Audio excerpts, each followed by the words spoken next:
আসসালামু আলাইকুম বন্ধুরা, কেমন আছেন আপনারা? রোজা থেকে কার কার বাজার করা ভালো লাগে? আমার তো মুঠে ভালো লাগে না, তাই বাড়িতে আসছিল ওই যে পাবদা মাছ।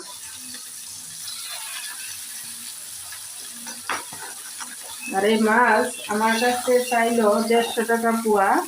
আমি বার্গেনিং কইরা 100 টাকা পোয়া রাখলাম। তো আপনারা বলবেন আমি বাজার করতে পারি না ঠকলাম। আপনাদের এখানে এই মাছের দাম কত?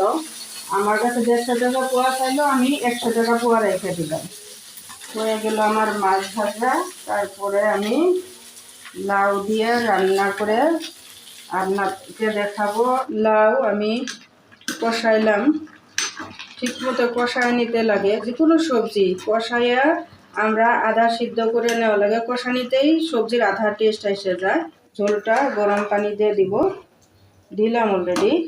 আর যখন এটা আরও অল্প সিদ্ধ হব তারপরে আমি মাছটা দিব।